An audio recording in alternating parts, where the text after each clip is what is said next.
So, the Buddha, the Bhagavan, after becoming enlightened, showing the deed of enlightenment and giving teachings, we usually refer to the three turnings of the wheel of Dharma, of which the Prajnaparamita teachings are the supreme. And then the Heart Sutra, which is also known as the 25 verses of Prajnaparamita Sutra, Prajnaparamita teaching on 25 verses.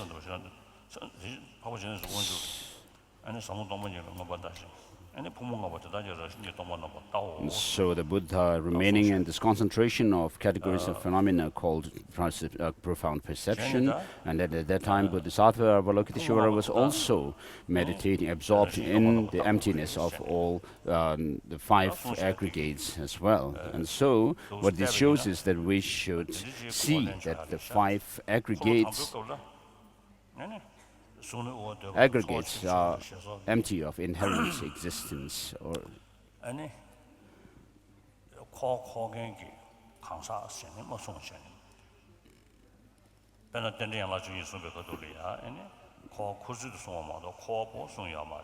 so, in the in certain teachings, the Buddha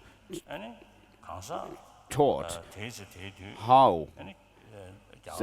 how we go into samsara, how we are propelled into samsara, but didn't talk about the person who is propelled into samsara.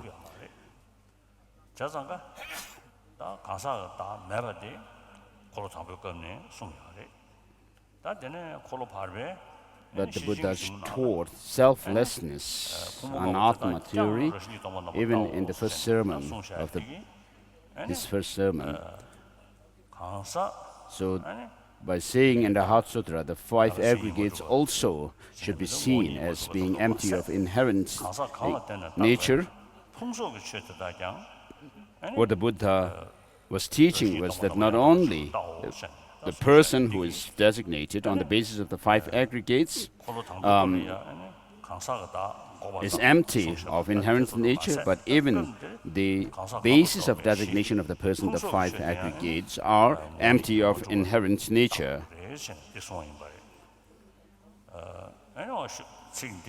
So this phrase shows that not only the selflessness of persons, but also selflessness of phenomena. And so that the word here also in this phrase or sentence is in Tibetan, and in Sanskrit, in Chinese, and Vietnam, Japanese. In the Heart Sutra, this word also is not there. And so this is a significant word. So to realize fully the selflessness of phenomena,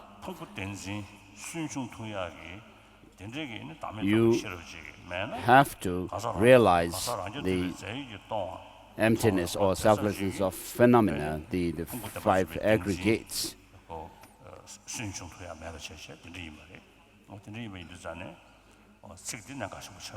So without realizing the selflessness of persons fully, you cannot get rid of this grasping at self of phenomena completely.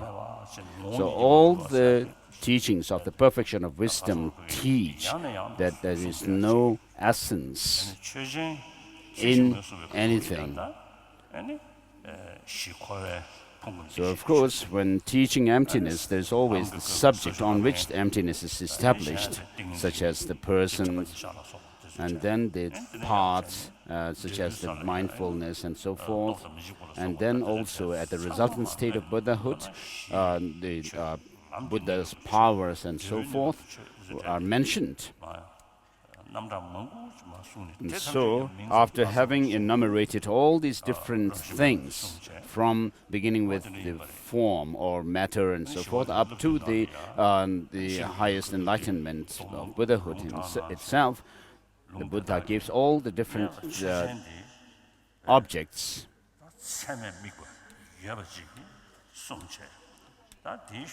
And then established emptiness on it.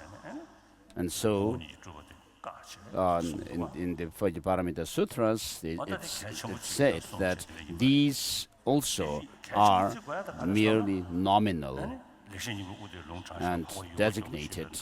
So why this is so important to understand is, it is said in a sutra that so because of ignorance about how this essenceless nature of things, we are bound in samsara, propelled in samsara, and therefore the same sutra goes on to say that the compassionate one, through various means, led the sentient beings to this understanding. And so we suffer because of our ignorance about the law of causality, which in turn is rooted in ignorance of the true nature of things. And therefore, in order to uproot this, we need to understand emptiness.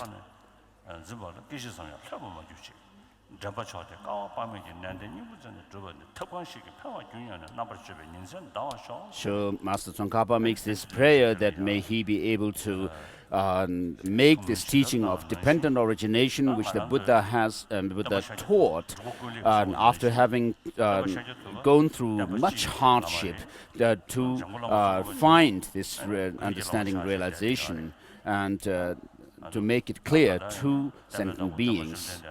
And so the Buddha and then Master of the Master Tsongkhapa, who was the pioneer master of the Gelug tradition, and the great masters of India, like Nagarjuna and so forth, have in one voice said that emptiness, understanding emptiness, is very, very essential for us to overcome our suffering. And therefore, the texts written by these masters are very important to study. For example, we have the Mulya Madhyamaka Karika, the Madhyamaka Avatara, and the 400 verses by Nagarjuna, Chandrakirti, and Aryadeva, respectively. And therefore, as it is important for us to study the text, it's not just sufficient to have these texts in our altar, but what we need to do is to study them. And when you study Madhyamaka treatises, Madhyamaka view, in the text, the masters use what is known as the reasoning as well as the logic of reductio ad absurdum. And therefore, in order to study this text, we need also, it's very important to study this text on logic and epistemology, because there is this saying of the yoke necks of the pramana or epistemology and Madhyamaka systems,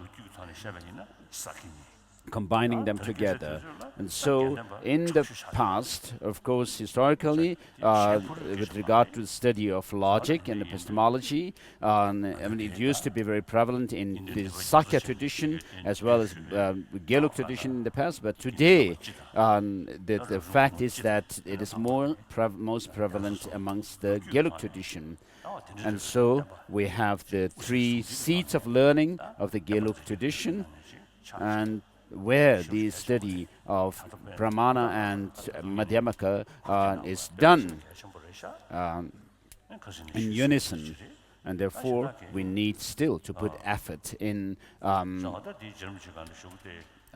continuing this kind of rigorous study of our classic texts. And so, as Je Tsongkhapa says,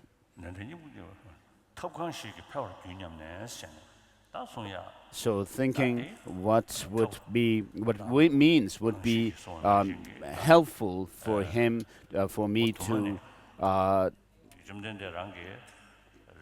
disseminate this teaching on the dependent origination, just as we already found in the sutra, where it says that the Buddha, by using hundreds of different means, led sentient beings to the understanding of emptiness.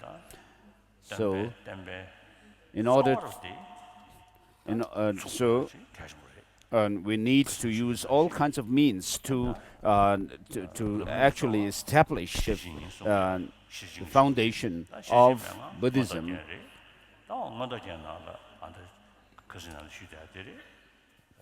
So we're talking about the perfection of wisdom, and which is taught in the Abhisamaya Alankara, where right in the beginning, in the salutation verse, which is homage to the path of the hearers and so forth, which shows that it's important to understand emptiness in order to establish the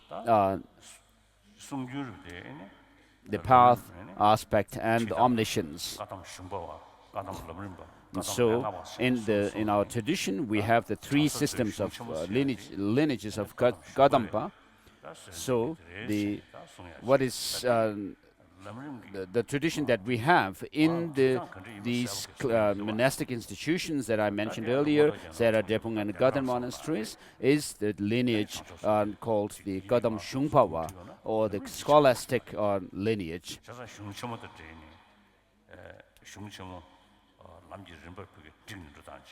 And so, in this system, we have the tradition of actually bringing all these classic texts that we study into the stages of the path to enlightenment, and which is which is found in the Lam Rim. And therefore, right in the beginning of the Abhisamaya Alankara, we study about how to develop enthusiasm and to actually aspire to the path to enlightenment. And having developed this admiration and then also the aspiration to tread the path, we study these in Abhisamaya Alankara and so forth. And then we also study what are the pitfalls of the path to enlightenment. And then there is also the study of the bringing all these different practices into what are known as the 20 applications. And so at one time I heard about this from Genpema Gelsen, where he made a very inspiring, a marvelous kind of explanation, but I have forgotten the details, although I can still remember that he really made gave a great explanation at that time. And so, as the Kadam Shungpa lineage did, we need to actually bring the teachings that are found in the classic texts into the path to stages of path to enlightenment. So,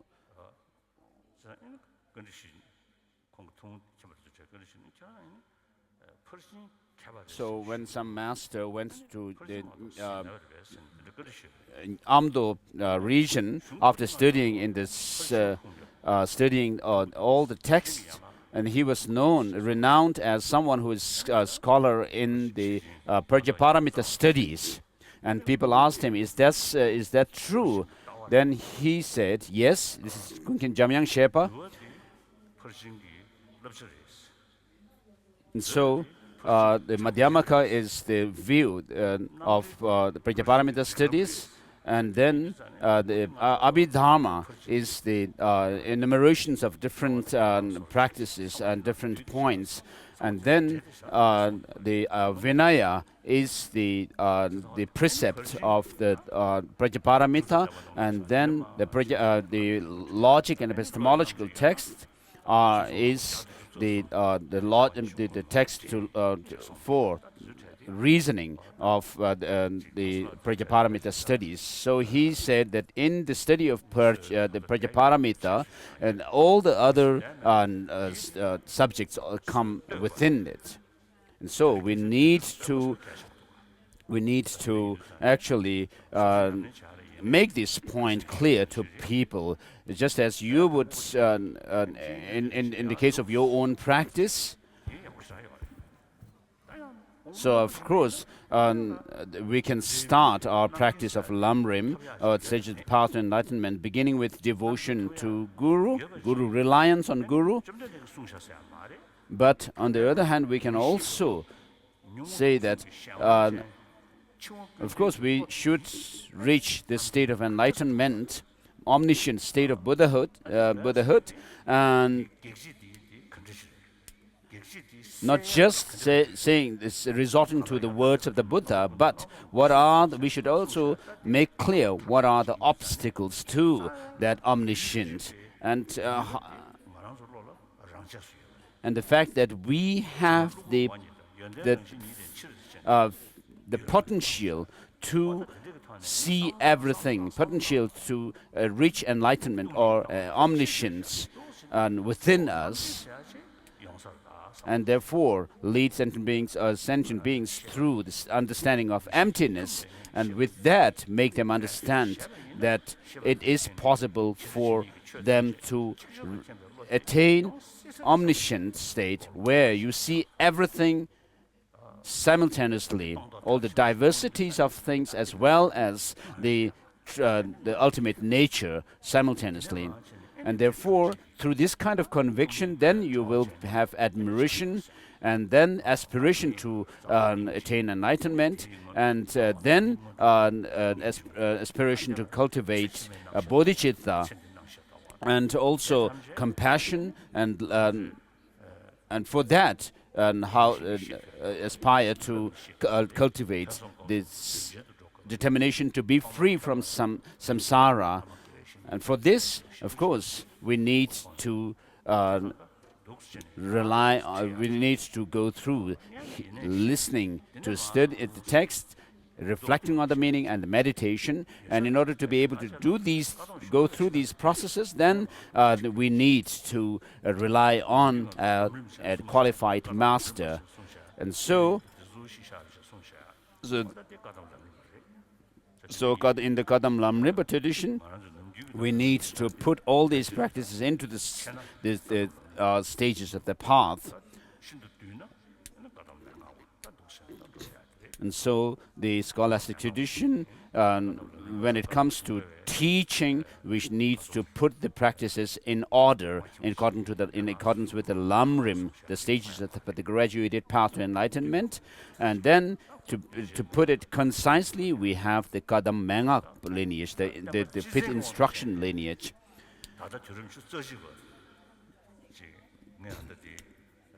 So with regard to the Kadam Mengak lineage, of course, it's something to do with very specific disciples to whom pith instructions would be effective. But today, what we need is where in the world we have all kinds of distractions around us. We need to follow the general procedure of the teaching the Dharma, to present the Dharma in a very general structure of Dharma. And so I know one Lama from Ladakh, and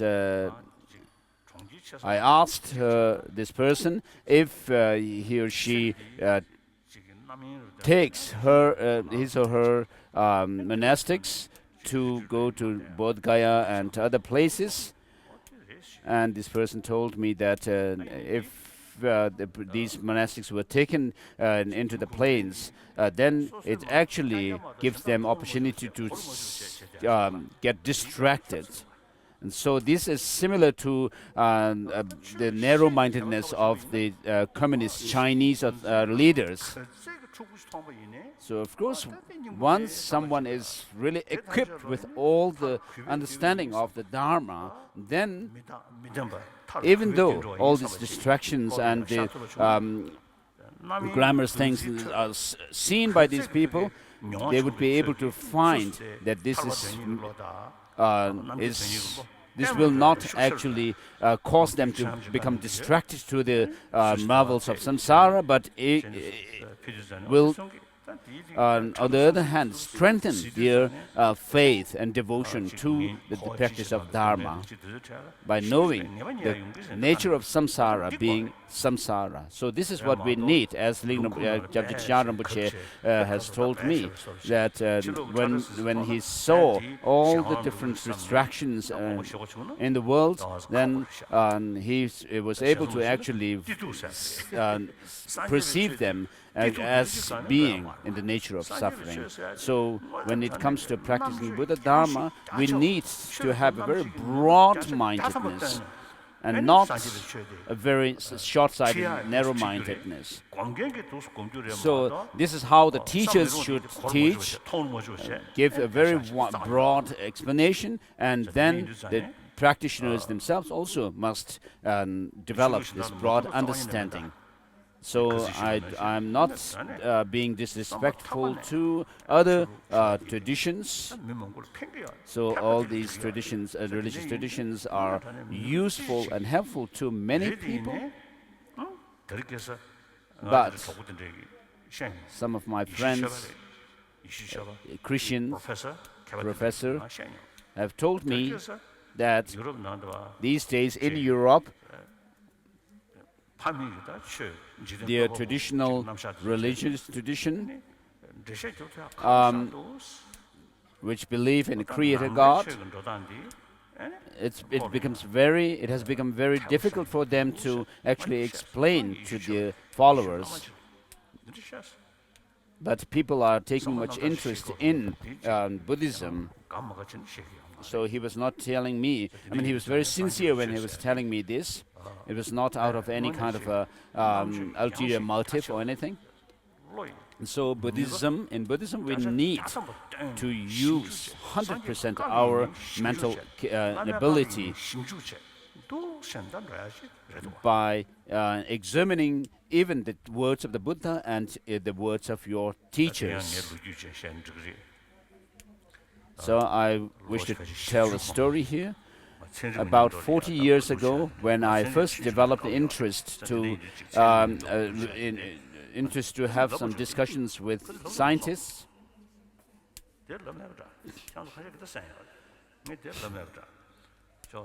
of course, even in my childhood, since my childhood, I have had this interest in science.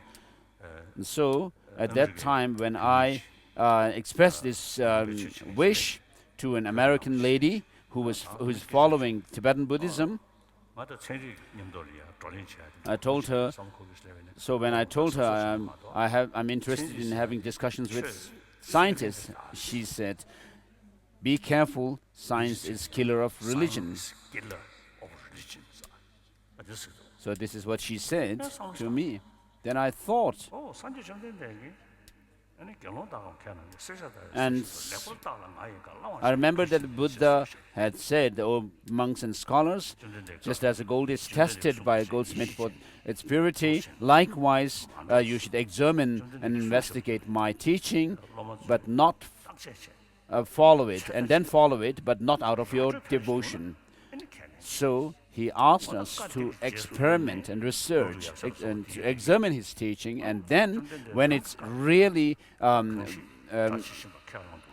verifiable through reasoning and experience, then the followers should accept, otherwise not.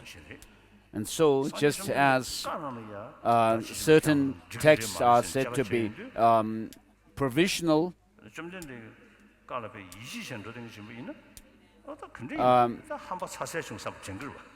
so if the Buddha's own words are to be put under the lens of scrutiny for whether it can be something can be that it can be taken literally or not, As the Buddha has said, just like gold is tested, the Nagarjuna and so forth have actually examined the teaching of the Buddha.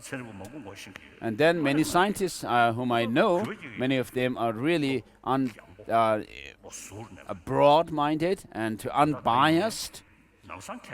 So they do not just make decision very quickly, but checks over and over again. And then when they really find something to be in accord with reason and logic, they accept it.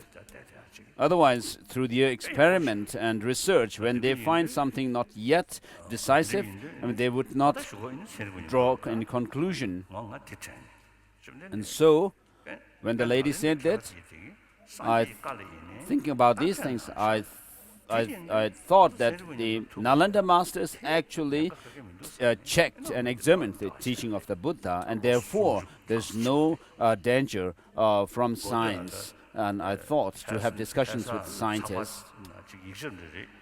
And so, in the past, some Chinese documents said that Tibetans are have very strong blind faith, and they said that they don't need to put any extra effort to get rid of this blind faith in religion.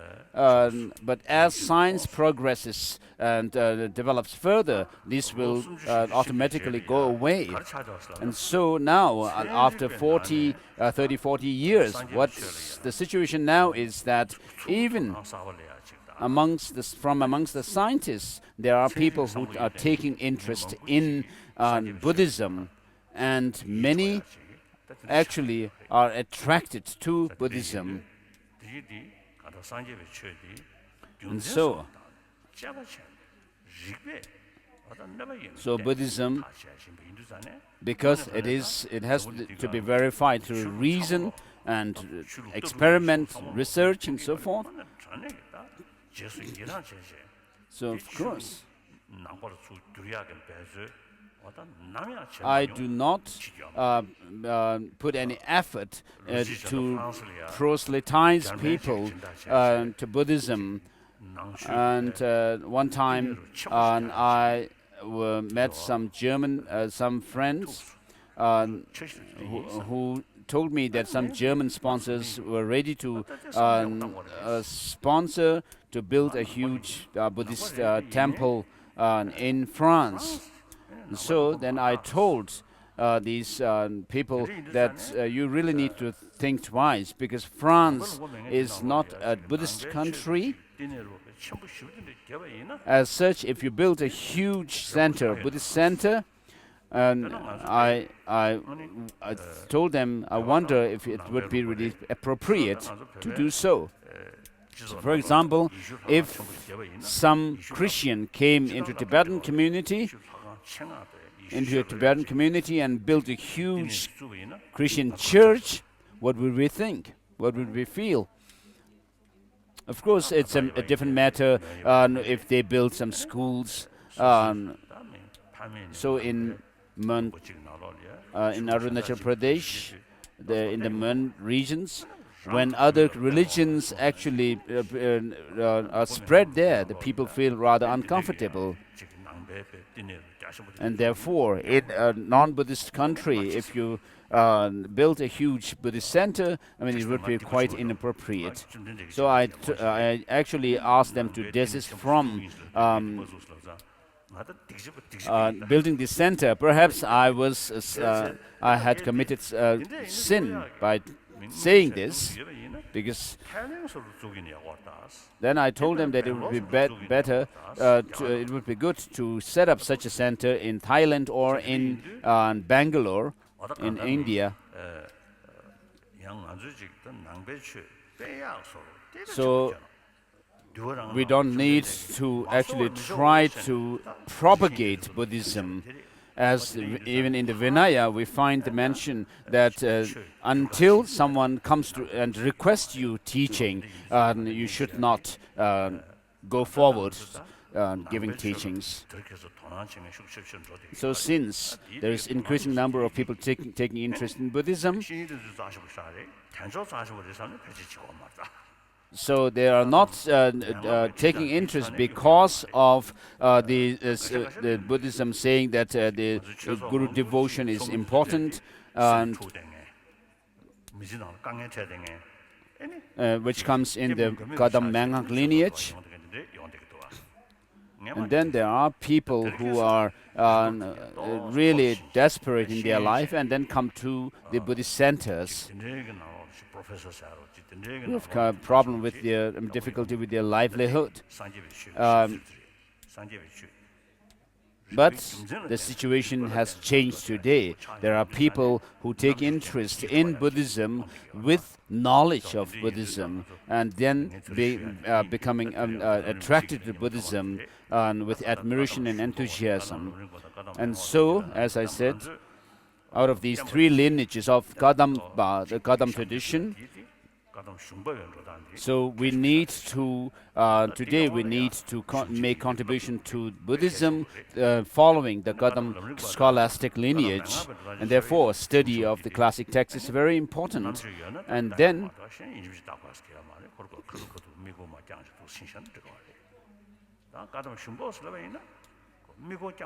whereas in the case of the Kadam Lam Rim and Kadam Mangapa, you need to focus on the teachings of the stages of path and enlightenment and also the pit instructions. And if you follow the Kadam Shungpa or the scholastic lineage, it's really important. It's very important to study these great texts.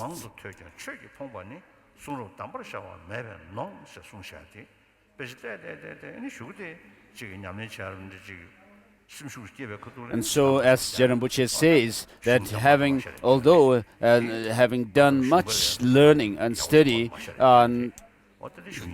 when you actually are deprived or when you actually lack the practice of Dharma, that is actually a sign of not having the instructions down to you as practice.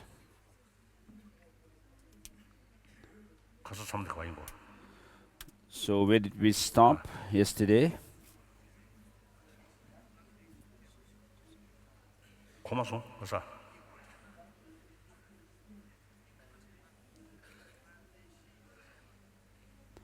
So we are on the fifth Dalai Lama's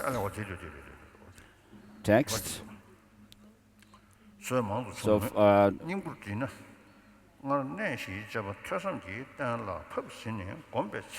So when you meditate on this reasoning, which has the four essential points, having studied them,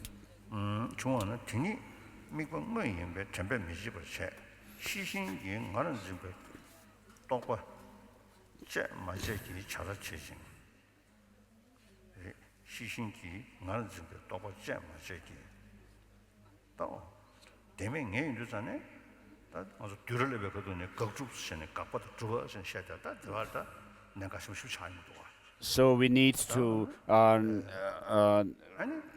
identify this independent, objectively existing objective I that appears to the mind, which is the object of negation, when we establish emptiness. So emptiness is a mere negation, which is the negation of this self, independent self. So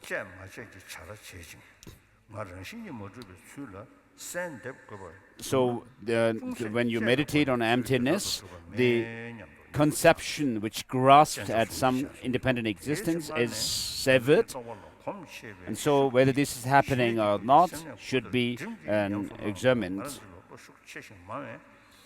So although you may try to focus your mind on this selflessness, there is still going to be frequently or constantly going to be this grasping at a self, because of our habituation with it over a long period of time, since time beginningless.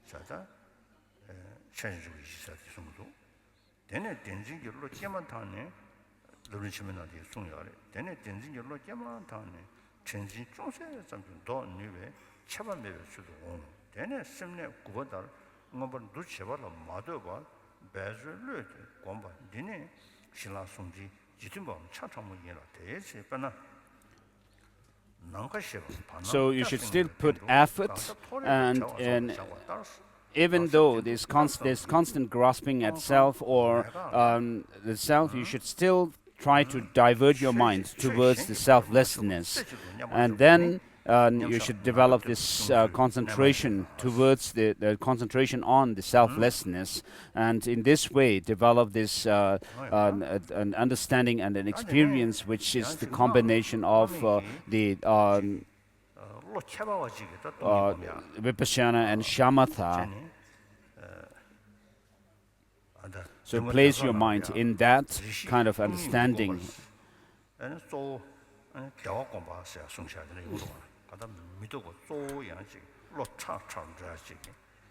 So in certain tantric practices, there is also meditation on non-conceptuality, without meditating on focusing on emptiness for a while. So even in the Dzogchen practice,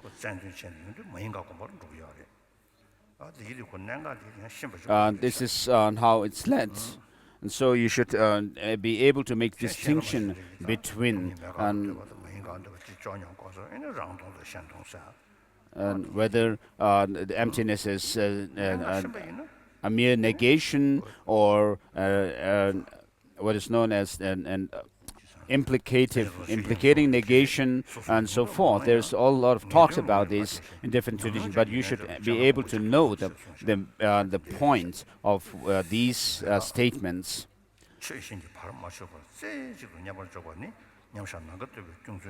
So when you ascertain emptiness, which is this mere negation of self, independent self, then you should place your mind on it, and that is called the space-like meditation on emptiness and in absorption.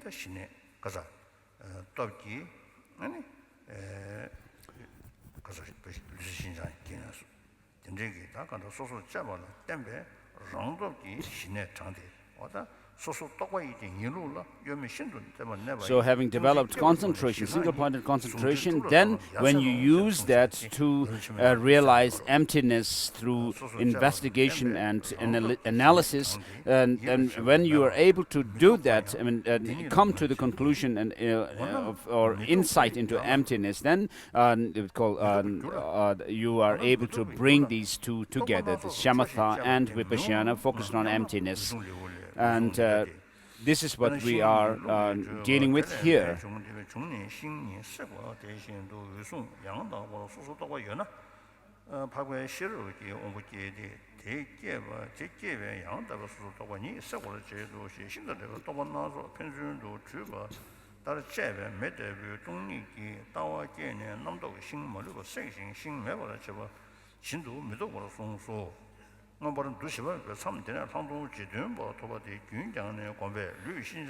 So having developed certain degree of insight, special insight into emptiness, you still push yourself further, and then you will be able to experience very special pliancy of mind, and then that will lead to the real vipassana, focusing on emptiness. And then it's in Sakya and Dakpoka Gyu traditions, great scholars and foolish people of these traditions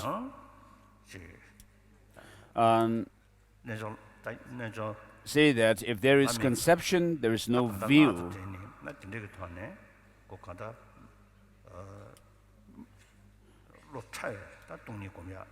So, of course, when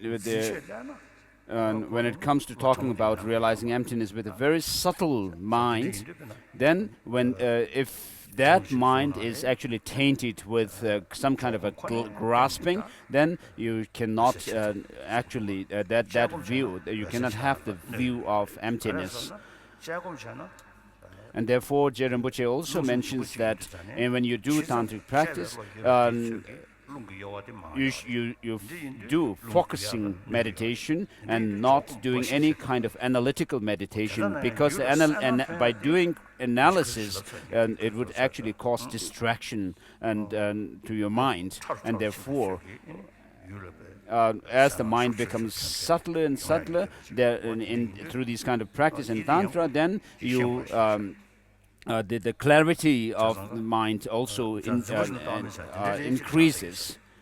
And so perhaps this line can be explained in such context.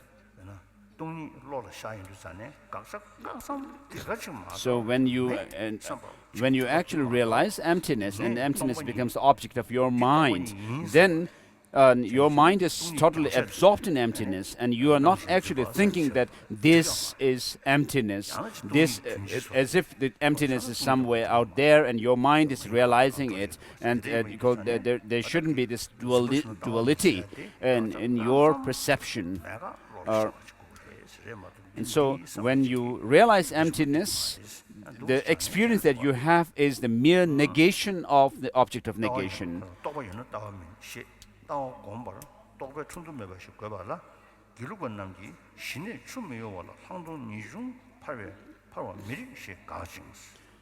And so some of these scholars and foolish people say that in Gelug tradition,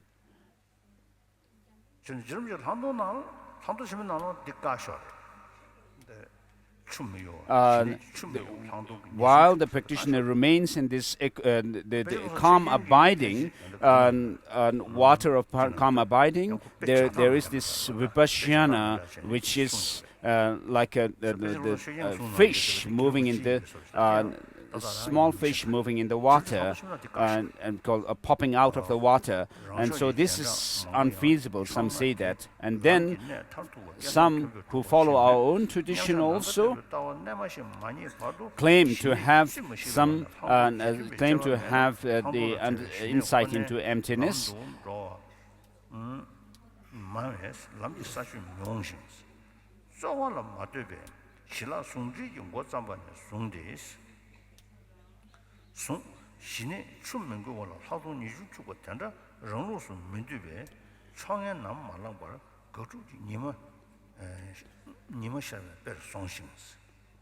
And also some of our own practitioner followers say that these other scholars of other traditions actually are talking from the ultimate point of view, and they actually proclaim it with so in the past we have Nyingmapas criticizing the Gelug, and Gelug scholars criticizing Nyingma tradition without actually understanding the full import of each other's traditions and the other traditions. So this is what is mentioned here by the fifth Dalai Lama.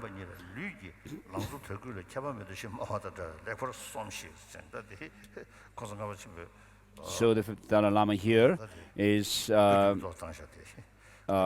scolding these scholars.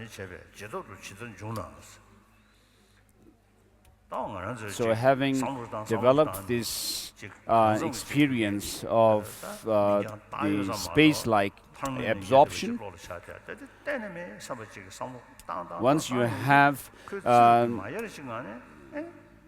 once you develop the conviction that there is nothing that exists independently, objectively,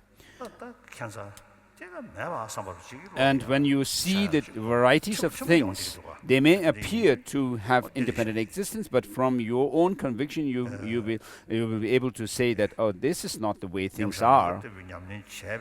So having done the space-like absorption practice, meditation, then what remains is that the very subtle independent nature of things, which is the mere designated nature of things. And so, although things do not have, you'll be able to confirm that although things do not have any independent objective existence, but still, within this parameter of the designation, all the things can be, the actions and their results and so forth, and good and bad and so forth can be posited.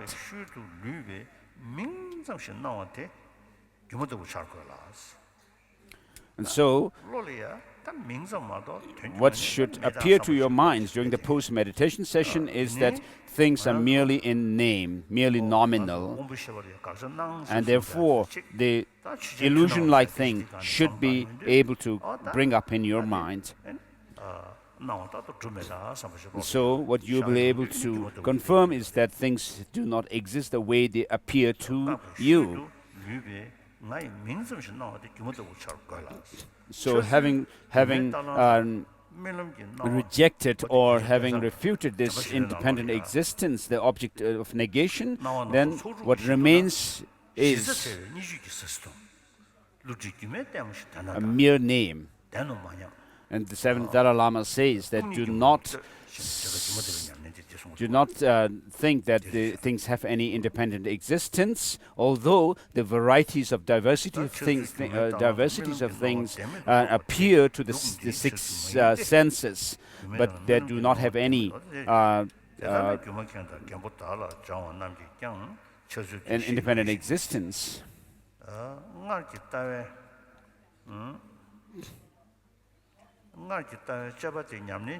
So when you relate this experience to yourself, this mere name, the I, which is a mere name, should appear to you as if it's like an illusion.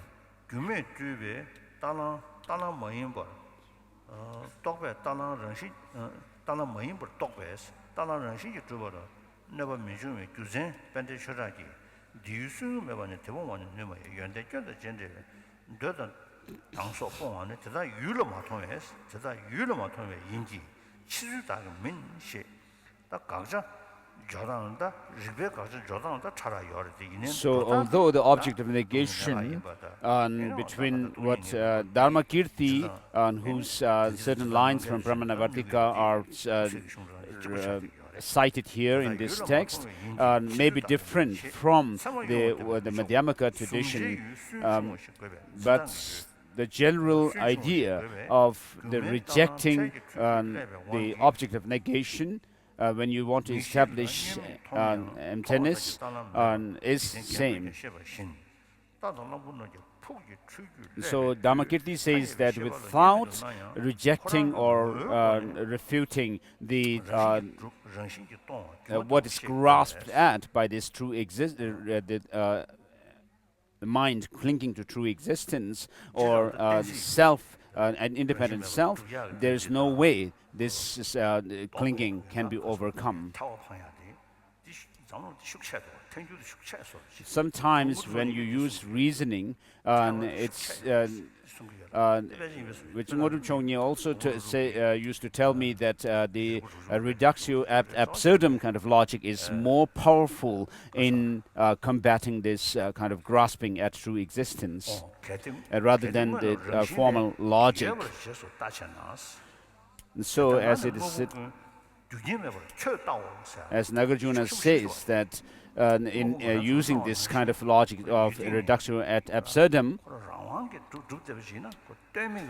if he says to his opponents that if things were to have any kind of objective existence, then they would not be dependent on causes and conditions, and therefore as the as Master Tsongkhapa says, whatever is dependent on causes and conditions is said to be empty of inherent existence or nature.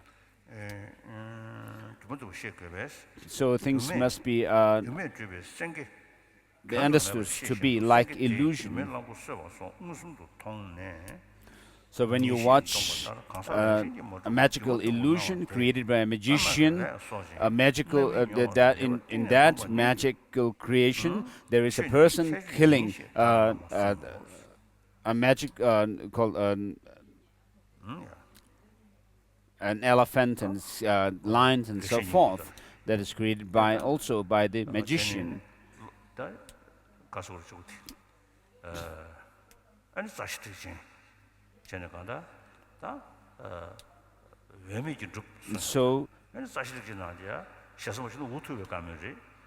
So in Master Tsongkhapa's commentary on Mula Madhyamaka Karika, he says that you should actually direct your mind towards that is actually some kind of a desperate kind of expression. So what we need to do here is that see that things do not exist the way they appear to us. So in the beginning it's very difficult for us to actually bring to the conviction that things are merely nominal. And so this is difficult to understand and come to conclusion for us, but we should actually use the understanding of dependency. And when you, through this understanding of how things are dependently arisen, then you should actually draw your mind towards that conclusion that things are mere name. So the unique characteristic here is that things should be seen as merely like illusion, such as the magical illusions of the horse and elephant and so forth, although they do not have any solid independent existence, objective existence. And within this understanding of things, seeing things as like illusion, then you should be able to actually establish, demonstrate that there is conventionality of things as well as. And therefore, we have this distinction within the conventional reality, or from the perspective of the worldly convention. We can use the appellations of the two types of convention, the perfect and the false conceptions, conventional realities. And then some scholars say that the Gelugpas say that there is the valid existence of conventional things, and which is some scholars say that because of this they are followers of Xiantong, and then they say they establish their view of Rangtong. And so in the 25,000 verses of Panchaparamita, it said that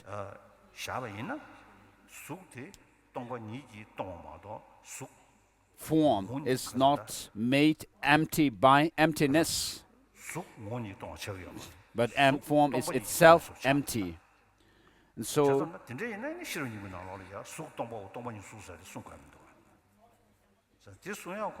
so in the Heart Sutra we find mention of form is empty, emptiness is form. What this means is that when you actually look for a form within that object that you are searching for, the form, you will not be able to find that. And therefore, form, since it cannot be found when you critically look for it, it shows that it has no intrinsic existence, therefore form is empty. And so it shows that form is dependent on many other factors for its existence. And therefore, it also goes on to say that emptiness is form. Form is not other than emptiness, and emptiness is not other than form in the Heart Sutra. And so in this, there is different ways of there are different ways of interpreting this fourfold emptiness.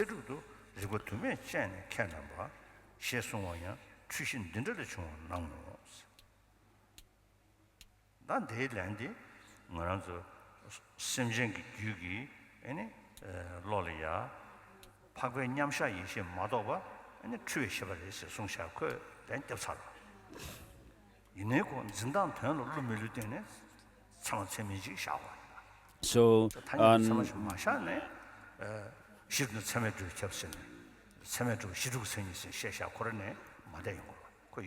since whether something exists or not is delineated on the basis of whether that object which appears to the mind is actually established by or perceived by a valid cognition or not. If something is the object of valid cognition, then it exists. If something is not the object of valid cognition, then it is not existent. And therefore, when we need to, of course, establish or the existence of things in this way, and then whether things do conventionally exist or not also is established by saying that within the absorption, the perspective of the absorption of the mind, which is totally absorbed in emptiness, directly absorbed in emptiness. Of course, there is no conventionalities appearing to it, but then the appearance of conventionalities is there when the person comes out of meditation. So Jangya Rebbe Dorje has said that although things do exist, but then it's not the way it appears to us, as if there is some kind of a solid objective existence which appears to our mind.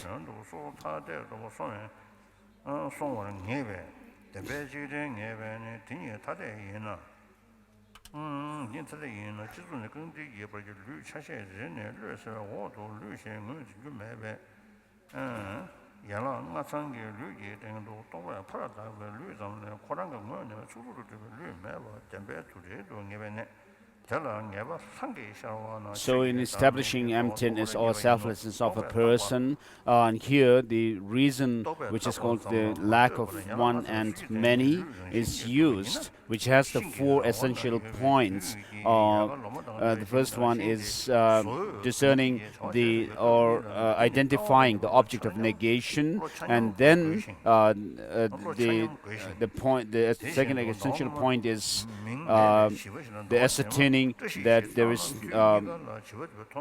the person is not independently one, and then the third is not independently separate or different, and then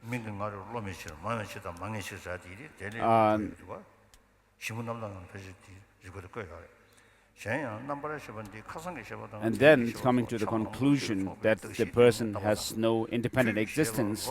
And so when you check within yourself whether you exist one with the body and mind, I mean you will not find that you exist either one with the body and the mind nor separate from the body and the mind.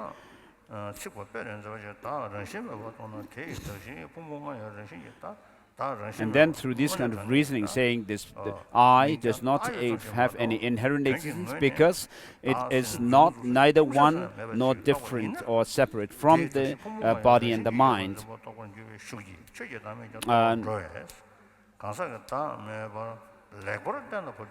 And so, through this kind of reasoning, one should actually establish the selflessness of persons. When you are able to do that, then you will be able to understand the selflessness of phenomena well. And so Aryadeva says that once you have realized emptiness on one object, then through certain reasoning, then that same reason, when you actually use it in relation to others, you should be able to draw the same conclusion that the things do not have any objective independent existence. And therefore he says,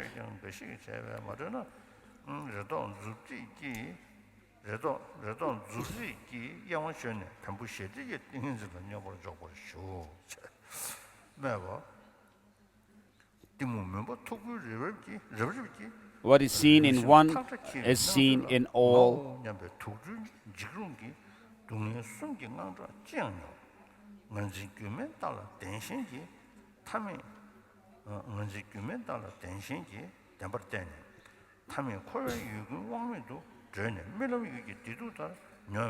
So we are into the intermediate verses.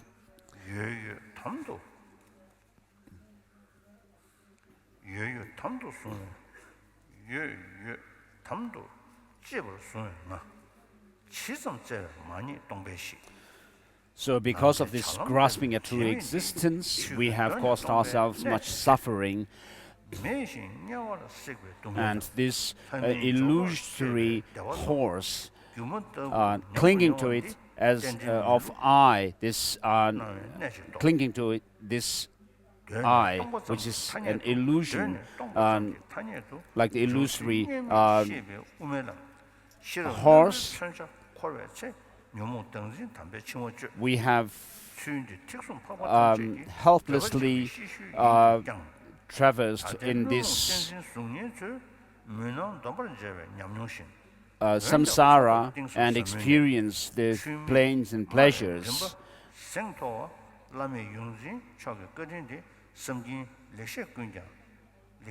And so how foolish it is not to see this one's own faults such as these.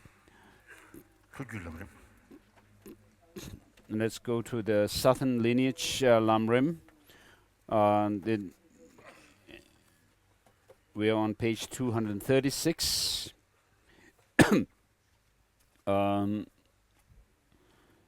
The Roman number 6, regarding the perfection of wisdom.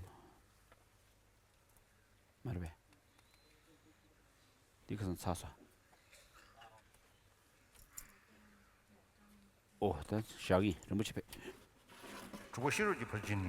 So the 6th.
The southern lineage Lam Rim. We are on page number 237. On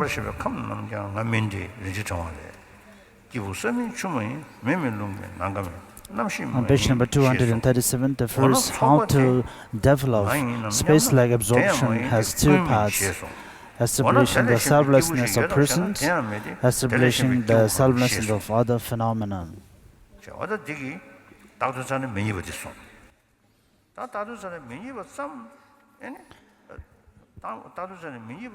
And while The mere negation of not finding the reality of phenomena is not the understanding of emptiness. So in order to generate a true conviction of emptiness, we need to have a mind which is able to differentiate between the appearance and reality.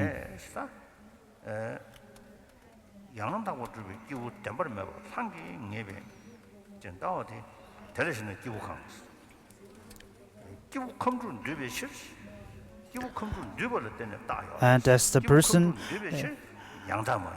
is constituted by different aggregates, and it indicates that there is no reality, or there is not a person that we can find from its aggregates. As Lama Tsongkhapa stated in the essence of all the teachings,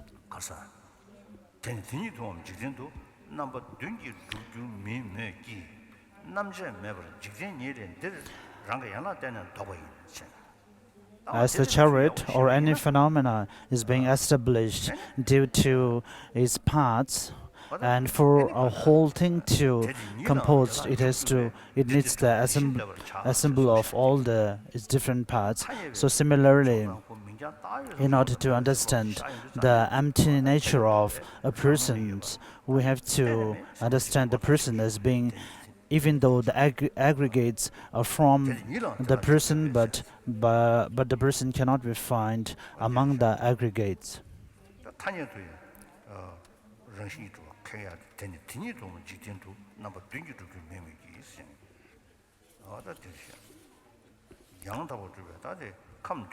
The page number 237, we are at the final para. As the jewel garland says, persons are neither earth nor water, they are not fire, air, and space, nor are they consciousness. Are they then a combination of them? No, they are not, for it says they are not any of this. Do persons distinct from this exist? No, no such person exists, for it says, where is there a person distinct from this? In that case, how do persons exist? Page number 238, so I'm reading the new and revised edition of the Pearl Garland. How to practice the selflessness of other phenomena. Once you have in this way eradicated the conceived object of the thought, I am, you examine the nature of the subject, the innate perception itself. It is said, if you were to say that it existed, it would have no color or shape. It would be unaffected by white and black, and it would be unchanging. Therefore, your mind would have no color or shape, and would not be affected by the words and sins.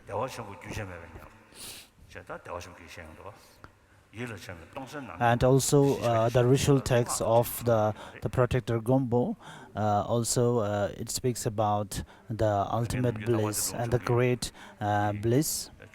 And I also used to quote from the Jonang's text, from the Taranada's text.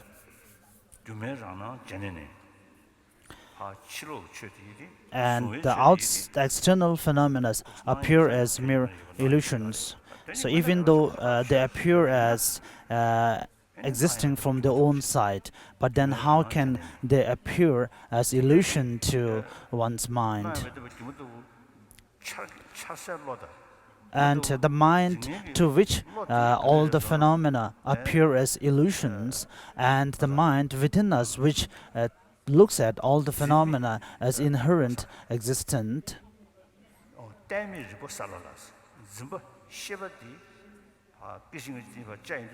So even if we analyze further the mind, the nature of that mind itself, whether the continuum of the mind itself does exist or not, differentiating the different moments of that mind, then due to this reasoning, we are unable to find the mind itself.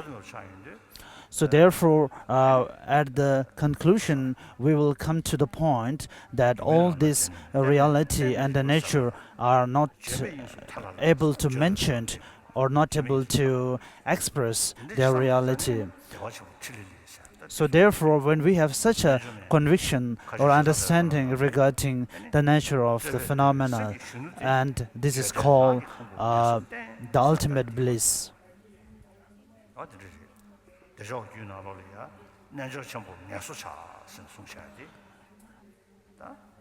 And it is also stated that the great yogi will be rested by understanding the emptiness.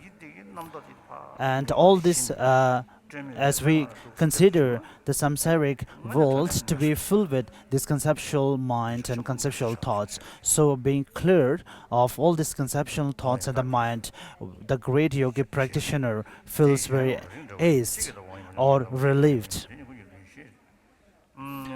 Continuing on page number 238, how to practice the selflessness of other phenomena. Once you have in this way eradicated the conceived object of the thought, I am, you examine the nature of the subject, the innate perception itself. It is said, if you were to say that it existed, it would have no color or shape. It would be unaffected by the white and black and would be unchanging. Therefore, your mind would have no color or shape and would not be affected by virtue and sin, white and black phenomena.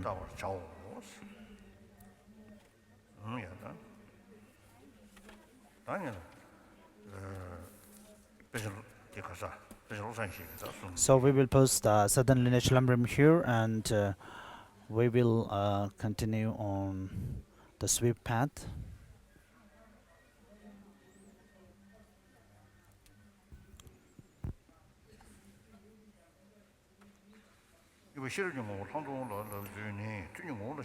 Where the second outline, how to train in the spiritual insight, and it can be categorized into two broad outlines of how to practice during the meditative session and in between the meditative sessions. And the first is 3, the preparatory ritual or the practice, and the actual session and how to do at the end. For the preparatory practice, as stated before, the primary practice should be contemplating or generating the mind of calm abidance. The generation of such a mind has to be done by relying upon a spiritual master who is expert in all this field, and by listening to his instructions and praying to one's spiritual master who is not different from one's ultimate deity, and praying from the whole heart that may all my negative karmas be eliminated or cleared. And for the actual session, meditating about the establishment of the selflessness pertaining to person, and meditating on selflessness of phenomena. The first one, as for the first one, in the different sutras and the texts, the selflessness of person has been established due to different reasonings. And for the beginners, the 4 main reasons to establish the selflessness of person.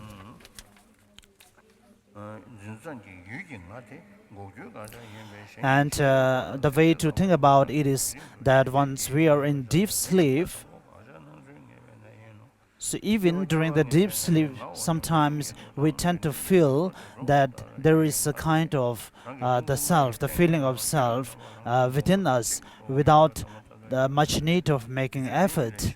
So which is called the inborn grasping of self, or inborn self-centered feeling. And the second one is when someone criticizes you against doing something which you have not done, and at that time when you falsify their criticism or when you object to it in terms of that you have not committed such sin, so such self-centered or such the feeling of self is not the inborn one, but which arises through certain causes.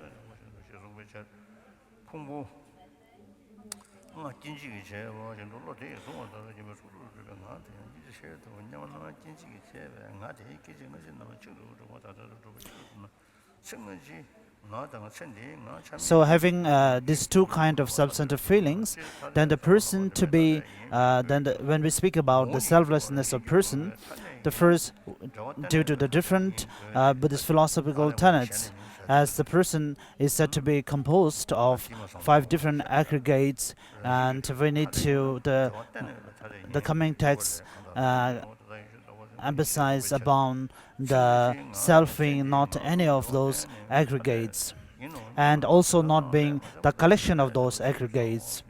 And if the self and the aggregates are one, then there will be a lot of critics pertaining to it, which negates the self as being one with the aggregate.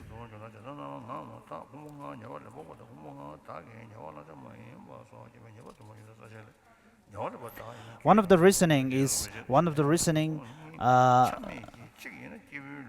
reasonings to establish the selflessness of person is through the reasoning of negating whether it is being one or different, one or many, or singular or plural in terms of the aggregates.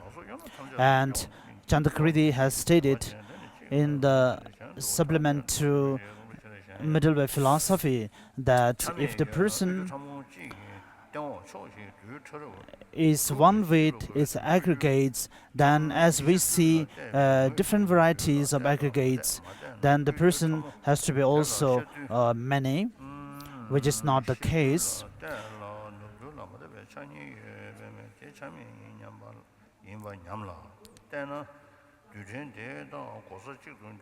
And it is also stated by Nagarjuna in the fundamental of the wisdom that if the person or if the self is one with the aggregate, and as we pass away from one's life, and as our form or the physical body is disintegrated, similarly the self will have to be also disintegrated, which is not the actual case. And when we analyze the reality of phenomena, so in order to find something from objectively from the side of object, some even the lower philosophical tenets such as the Chittamatra points at the self as a consciousness, which is the basis of all. So the main reason behind pointing to the self, the illustration of the self as the point of reference of the self as of consciousness, which is considered as the basis of all, is due to the fact that they wanted to perceive or they assert the self as existing from its own side.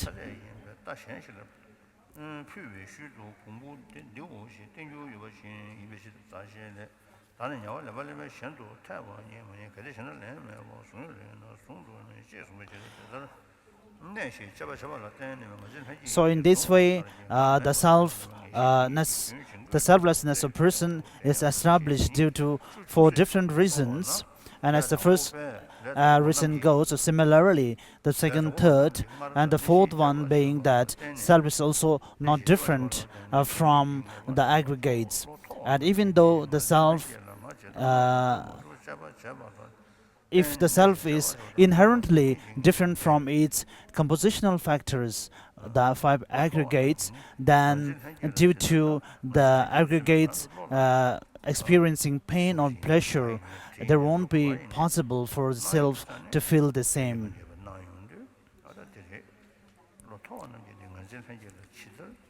So having analyzed by the above 4 reasonings the ultimate nature of the self, so gradually the self-centered feeling within us, or perceiving the self as existing substantially, has to be eliminated. And such conviction has to be combined by the absence of laxity, the mind of laxity and excitement. And we have to sustain such kind of mind for long duration. And if such conviction decreases, it may happen during the beginner's time, but then we have to continue to make that mind progress. And as Sherab Sengye does the first, he gave the identification of the selflessness of person, and then thinking about the faulty nature of the grasping of the self-sustaining. And this order of presenting the selflessness of the person first, and after that the faulty nature of the graspings, and after that the selflessness pertaining to phenomena is wonderful. Otherwise we may get we may be mistaken while practicing the order of these two selflessnesses.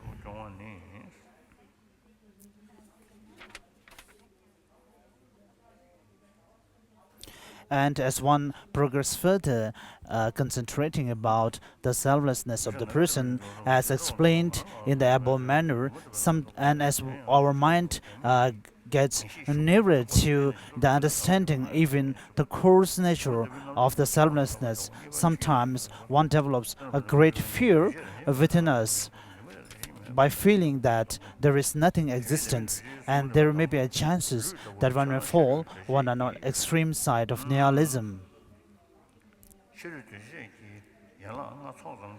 So at that time, one have to contemplate that even though the phenomena do not exist as we perceive, or we look at them, or they appear, but even though from its own emptiness nature of non-existing inherently, but there is existence of that phenomena in conventionally, which is mere imputed, which is mere designated. And this is the way that we have to contemplate during the meditative occupied state, and even during the post-meditative occupies, we have to, having generated such a mind of understanding the emptiness, and during the post-meditative state, all the phenomena need to appear as illusory, being the empty nature of all these phenomena.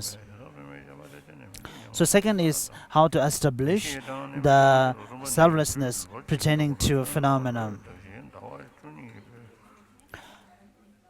And for that, first we have to establish the selflessness nature of the phenomena which are due to cause and effect, and the second, the uncompounded factors. So basically the two objects, the two categorization of the objects are the compounded factors and uncompounded factors, upon which we have to meditate the emptiness of phenomena. And as for the compounded factors, we categorize them further into three: the form, the mind, and the neutral ones. And as for the form, in terms of our human body, which is composed, which comprise as a combination of the flesh and the bones.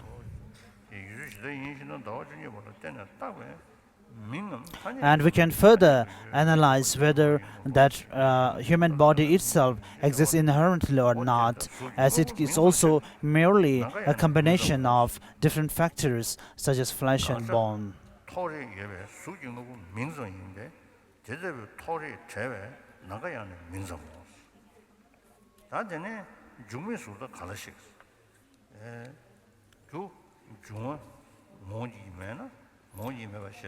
So all the forms and the phenomena they do not exist inherently. So,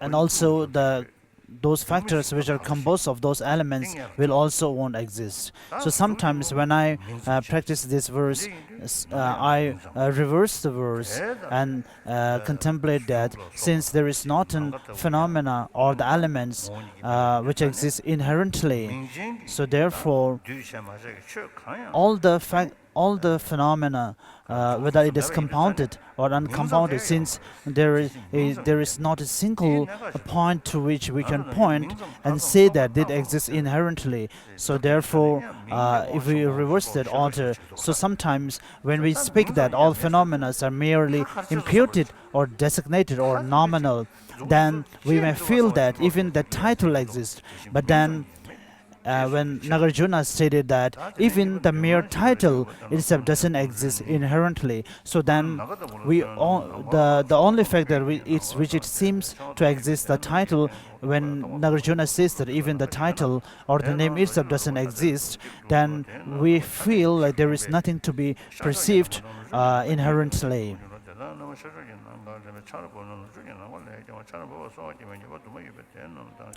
And the second way to think about the absence of inherent nature of the phenomena is in terms of thinking about one's mental factors. The mental continuum that we have, if we break into different parts, one for the morning, one for the session and afternoon, then the mental continuum of a person in general is difficult to find, as that continuum is composed of all these different sessions or the paths of the mental continuum. And if we take the example of one whole year, so a 1 year is composed of 12 months, and 12 months in turn are also composed by different each days, 30 days, and the days in terms to hours, so on. So we cannot find inherent nature. And Gondar Rinpoche stated in his praise to Nagarjuna that as all the phenomena need to be established due to the assembly of different cause and effect, therefore it is a clear sign that there is not an inherent existence.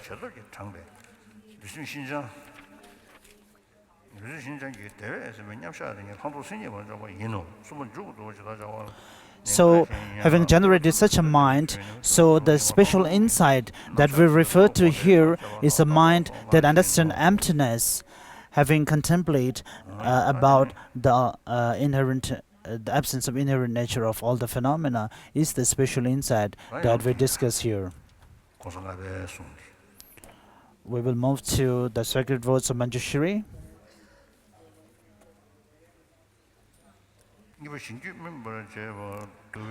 We have completed the first outline, that's practice in the 6 perfections in order to ripen one's own mental continuum. The second one is practice in the gathering of the 4 objects, 4 means of gathering, in order to ripen the others' mental continuum.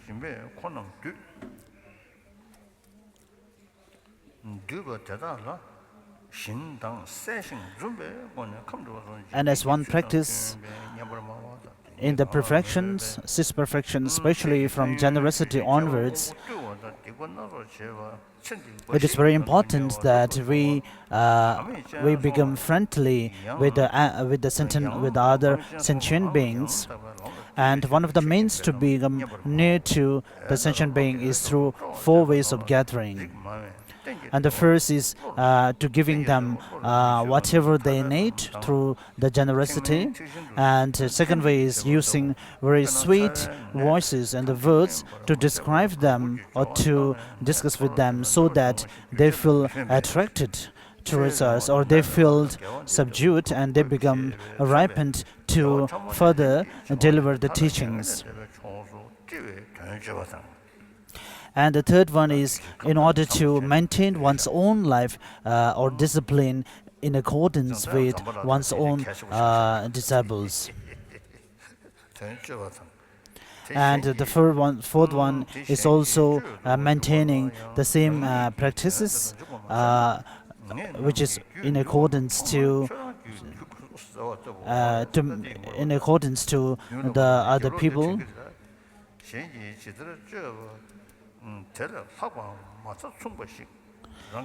So even it will be perfect if we could practice even superior than the other, but even though that is not possible, we have to practice in terms in accordance or in similar to your disciples or the other people, so that we will become more near to the other sentient beings. And the stages of practicing after that is through dedication.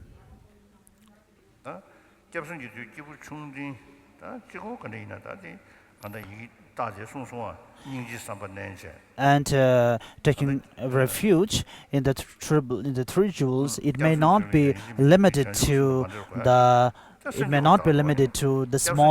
small and the intermediate persons. Of course, there is not necessary that it need not be combined with the bodhicitta. But it is stated here that the refuge taking practice should be primarily done by the two lower persons of the smaller and the intermediate persons. And after that, recitation of Guru's yoga, and then engaging in purification. And during the actual session, practicing in the practices of the bodhisattvas and sustaining one's meditative stabilization through the focus of meditating about the objects of the calm abidance and spiritual insight. Next is the concluding verses.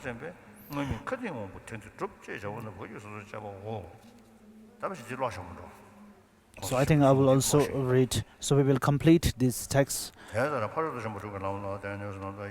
So having practiced in the 6 perfections, then gradually due to the accumulations of merits and accumulations of primordial wisdom, we will be able to ripen our own mental continuum, and we will get nearer to the state of Buddhahood. And through the 4 ways of gathering, we will be able to ripen other people's mental continuum and make them also nearer, or bring them nearer to the state of enlightenment. And the person, and the 3 kinds of the person who presents the paths in terms of their practice are our teachers, and the essence of those teachings are presented here in a summarized manner. So we are almost completed here. So these are the concluding verses.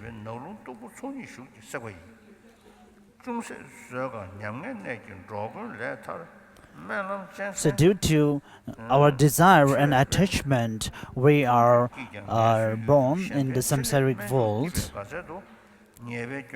and with an aspiration to be liberated from samsara. And we have at this moment we have obtained the supreme human rebirth, endowed with the leisures and advantages.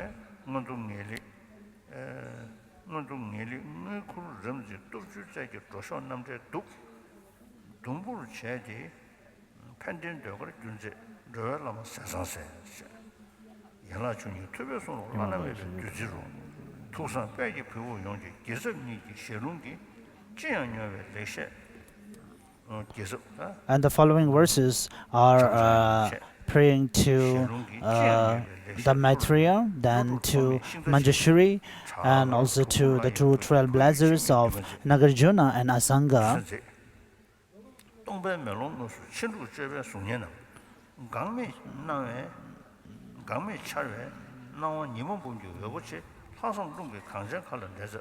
And next, supplicating Adisha, who is the father of the Lam Rim teachings.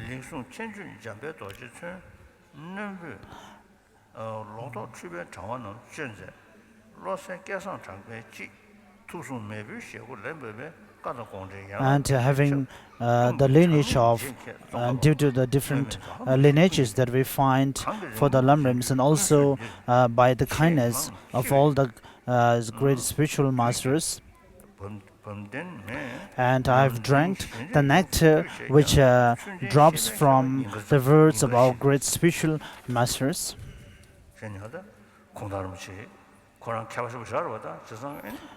And Gondar Rinpoche is real a scholar and expert.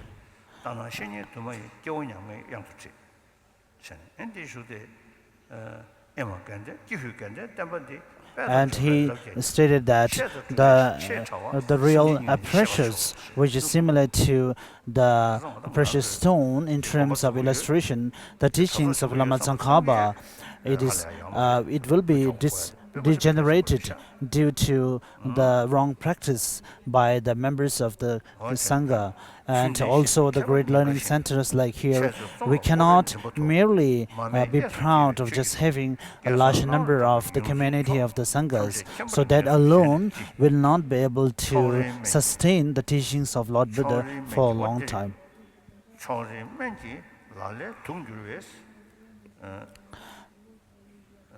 And the medicine to whom, or medicine to some person, may be a poison towards some other. As it is stated in the Tenkyur, the translation of Lord Buddha's discourses.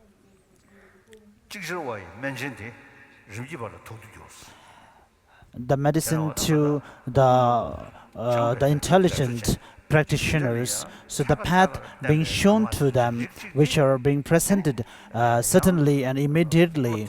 So the same kind of the instructions may not be a medicine, or in terms it could hurt or become poison to the other practitioners who need to be practiced orderly or in a sequential manner. So similarly, the path which are being instructed to the persons who need to practice in order or in a sequence and may not be suitable to be given to the more intelligent person who need to practice the paths collectively or in one phase.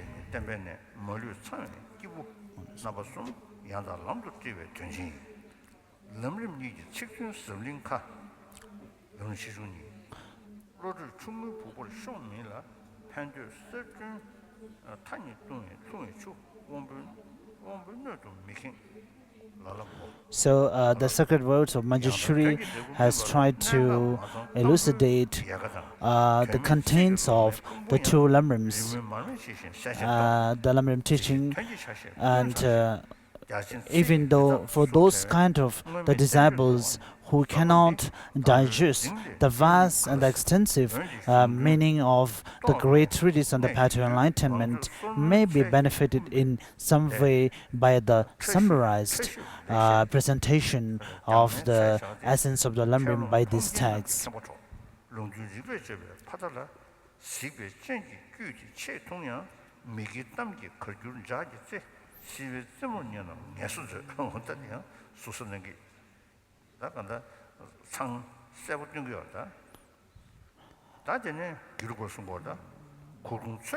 And this is for the Bylakuppe practitioners that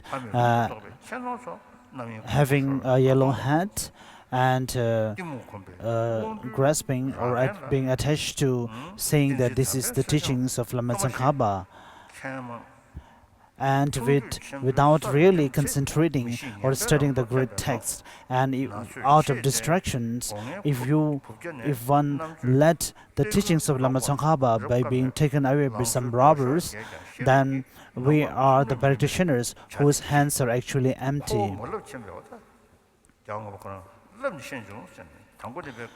And the fifth Dalai Lama himself also stated here that he was not an omniscient, or he is not someone who understands everything from the beginning.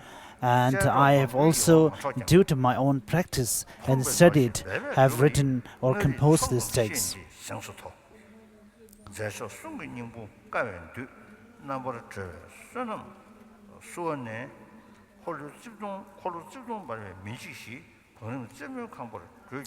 And by the explanations given in this text, may I be able to, may all the effort that I met here, may it be a cause to bring all the sentient being closer to the practice of six perfections.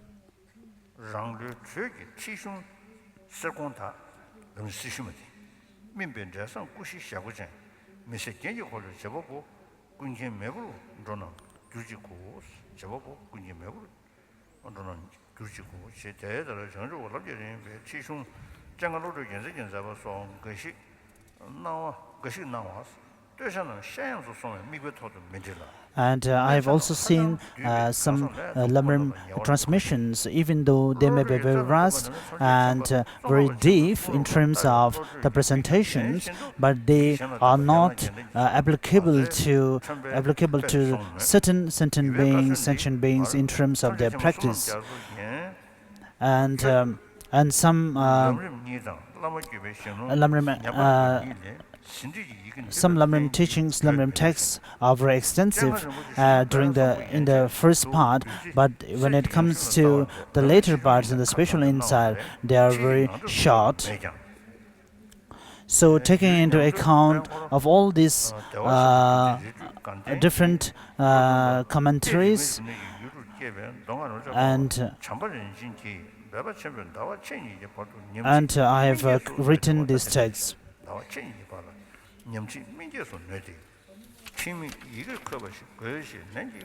And I was requested to write this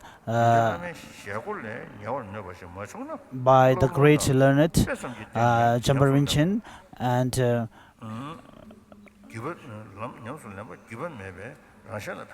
he has requested for 1.5 months that it is necessary that such a commentary is written, taking into account all the above factors.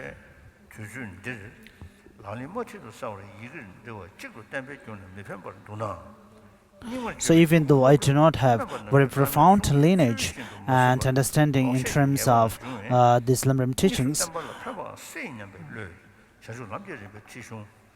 and also even without having practice, even though we may quote very extensively from the different texts, it may not be of much benefit to the practitioners. And also presenting or giving teaching to the disciples, even once not having the right lineage or initiations, is not so benefit.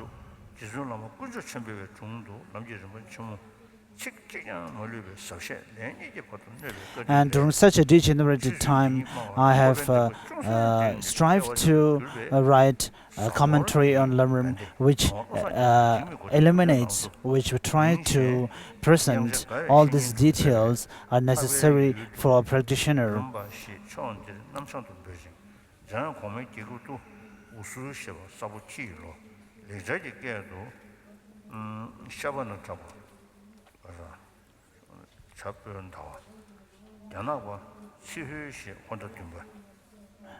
And taking into account all these factors and the requests, I've written this text on the 7th month according to Chinese calendar.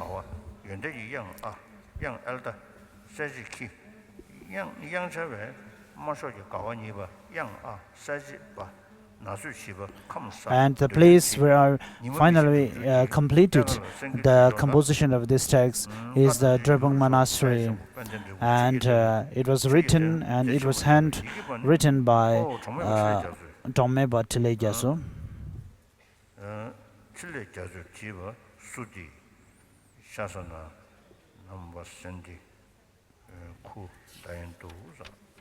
So here completes the sacred words of Manjushri.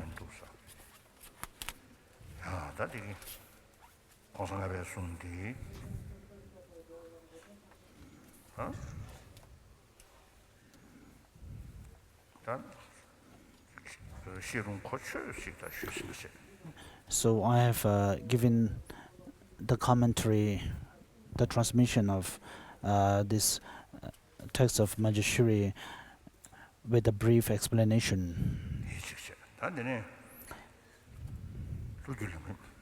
So the next is the southern lineage Lam Rim.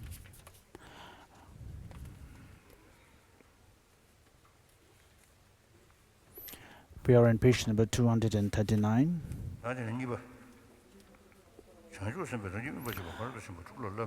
After the Bodhisattva has trained in the six perfections, ripening his mind stream, the way to ripen others' mind stream by relying on the four methods of gathering. The ornament of Mahayana Sutra reads, for generosity it is the same, explaining them, causing them to be practiced, and personally applying them, are what pleasant speech, implementation of the aims, and consistency with the aims mean. Ripening others' mind stream by relying on the four methods of gathering consists in gathering a following by giving material gifts, protection, and Dharma according to each disciple's nature. To those thus gathered, you should speak pleasantly according to social norms, asking after their health and so on with the cheerful and smiling countenance, and explain the benefits of whatever Dharma they aspire to. Expressing yourself agreeably so as to guide them along the excellent path, you teach the Dharma, especially to those of lesser intellect, those who have committed various sins, those involved exclusively in this life's concerns, careless ordinary people, and so on. Implementation of the aims consists, for example, in explaining that a long life free of illness requires such and such virtues, in ensuring that virtue gradually arises in them, starting with the smallest, in guiding them finally to the state beyond suffering. Page number 240. I'm reading the new and revised edition. Furthermore, since encouraging others to practice without practicing yourself might cause others to comment, for us to tame our minds, first you must tame yours. You should practice even more than they do, or at a strict minimum to the same degree. This constitutes consistency with the aims. The concluding phase, the most important, is to practice earnestly. According to summarize, how is one to proceed when taking refuge and generating the spirit of enlightenment? You should reflect on suffering according to the lesser and intermediate beings' paths. Next, in association with Guru Yoga, make a special point of confessing your sins and accumulating merit. Subsequently, the main practice will be able to make the following objects of meditation arise in your mind and sustain them.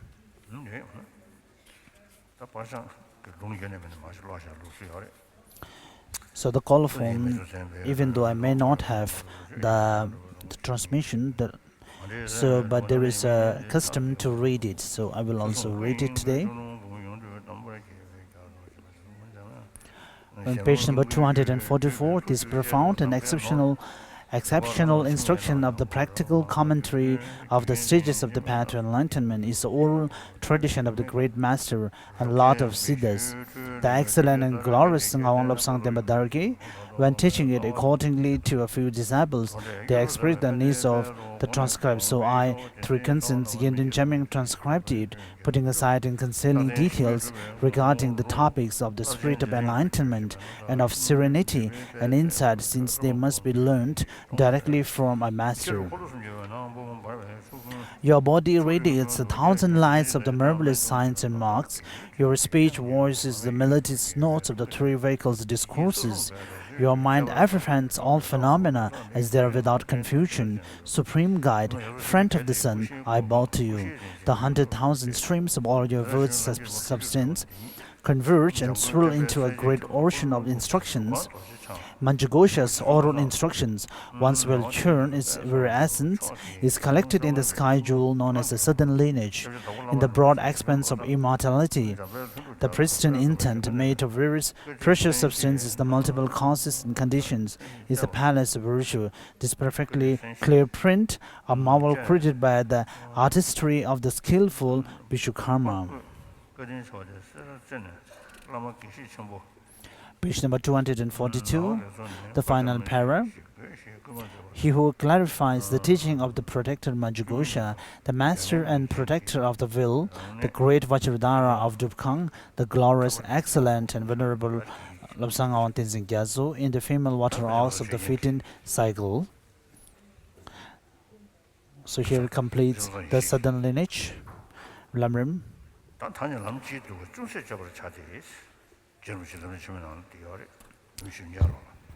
where the swift path, as Lama Tsongkhapa has stated in the great treatise on the path to enlightenment at the end of the text. And similarly, here in the easy path also, here Benjamin Rinpoche summarized the general presentation of all the paths. And the lower path has to be a kind of a step in order to move further and move higher to the higher paths and the practices. And as one listens to the higher paths and the teachings, one needs to generate an aspiration to practice the lower paths more.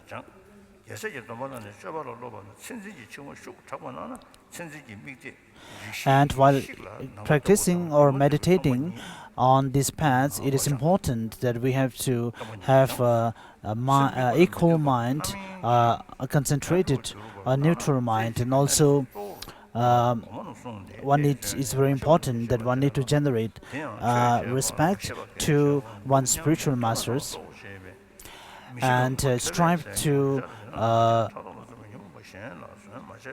present the teachings in such a way that the teaching becomes the root of all the practices, and in such a way also generate inspiration and encouragement within us, that we also just apart from reading, we also engage in the practice. And if one generates more attachment towards this life, then think about the impermanence nature of this life and how in the next life we may be reborn in the lower rebirths. And think about the sufferings and the faulty nature of this life and the coming next and subsequent lives. And if one is not able to abide by one's commitments and the precepts, think about the consequences according to the karmic presentation of the karmic and results.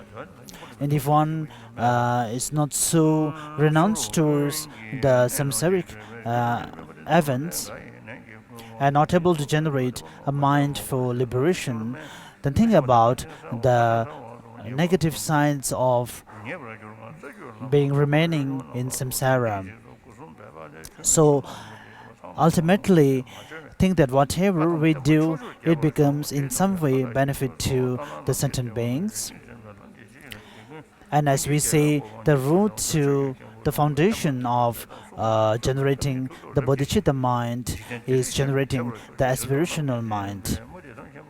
And taking the bodhisattva vows and having practiced in the paths of the bodhisattva, one will be able to cut the root of all the afflicted emotions, including the mind perceiving all the phenomena as truly established. So in order to realize such a thing, it is important to develop the mind of calm abidance. And in order to develop calm abidance, we need to be able to eliminate the laxity, the mind of laxity and excitement. So here is the concluding verses. So having practiced in the common path, so even though one may have the joyous effort that makes one to walk for eons and thousands of years for the benefit of sentient beings, but it is important that we contemplate on the suffering nature of these different realms. And in order to benefit all these sentient beings, we need to understand their needs and mental states. So in order to understand fully all these details, we need to attain enlightenment, the omniscient mind. So in order to attain enlightenment, we have to strive in order to make even a single moment very auspicious and very practical. So in this way, contemplate on making one's human rebirth, which is endowed with leisures and advantages, meaningful.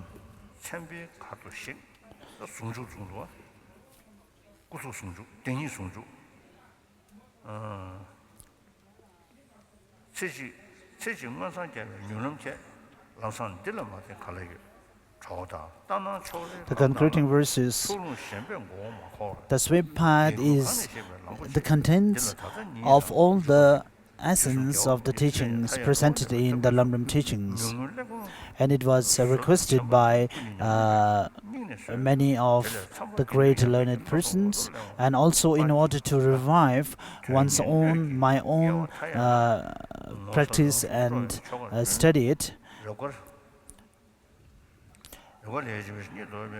And maybe I may not be able to present perfectly, or I may have presented wrongly, and even the combination of the words and the sentences may not be in the right way, and there will be we may see inconsistency between the sentences, or the meanings may not be presented very clearly. So whatever the mistakes I may have made in the composition of this text, may I be forgiven by the blessing of all the masters and the deities, and by striving to the writing of this text, by all the merits accumulated by this great act, may I be able to attain the ultimate path, and may the teaching of the Buddha, in particular Lama Tsongkhapa's teaching, to all the different directions, and by that may all the sentient beings always remain happy, and may all the sentient beings be never led by the wrong teachers, and may they always be led by the great 12 blessers such as Nagarjuna, and may they all attain the ultimate enlightenment as soon as possible. So here completes the teaching of swift path.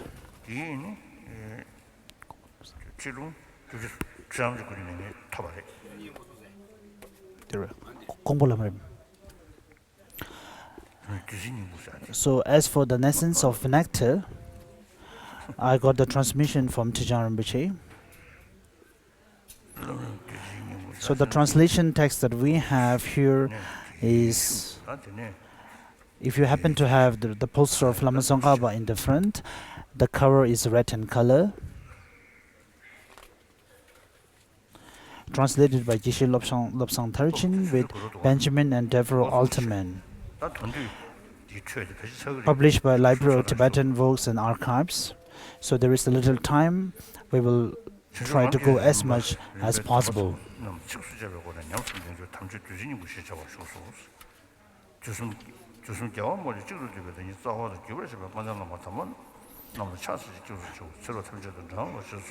Preliminary practices, the essence of nectar, the supreme Dharma, the way to practice profound instructions on the stages of Bodhi path, as set forth in verse, is herein contained.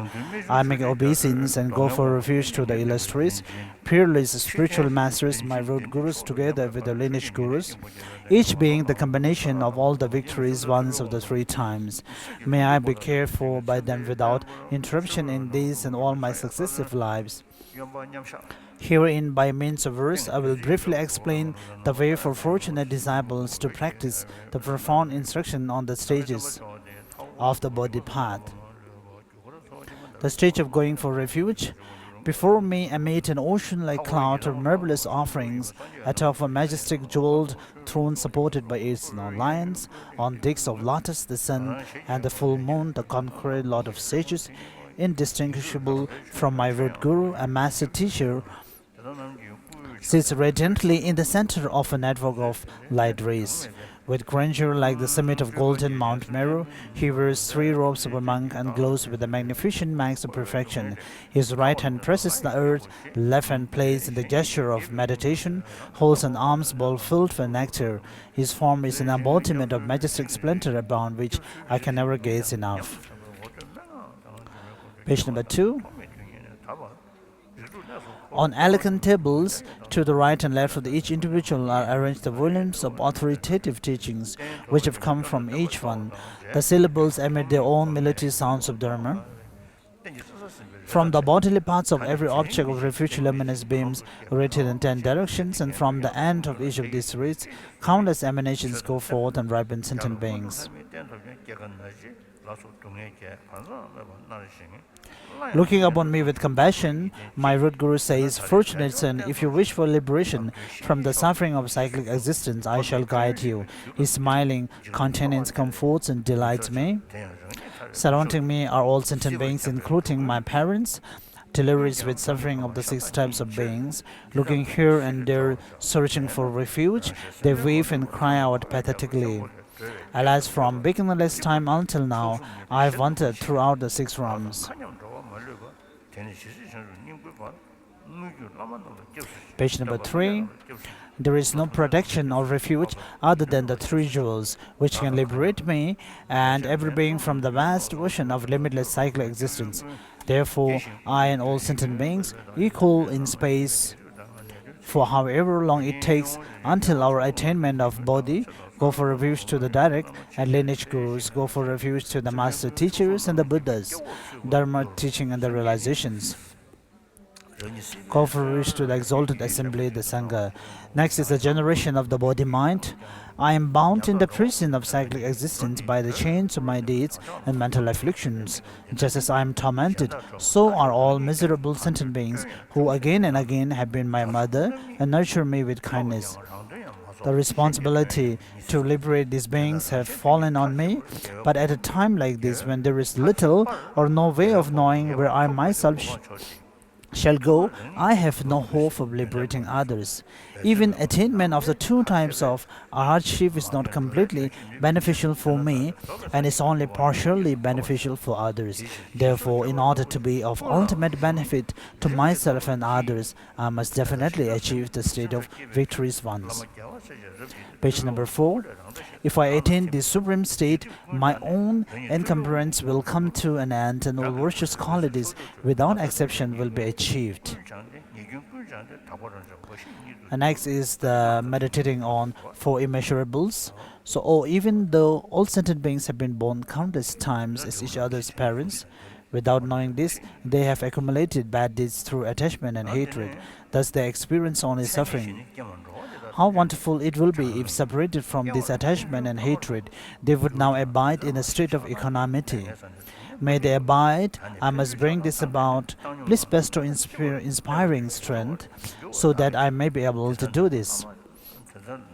Or even though all sentient beings wish only for continuous happiness, not knowing that the cause of happiness is virtue, or even when knowing this, being unable to practice virtue, they lack happiness. How wonderful it would be if they were now to possess happiness and the cause of happiness. May they possess.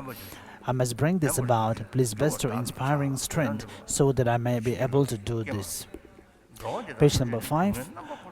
Or even though all sentient beings never wish for any suffering because of their extreme ignorance, which reverses what should be adopted and what should be renounced, they always participate in erroneous and non-virtuous deeds, thus they are tormented by suffering.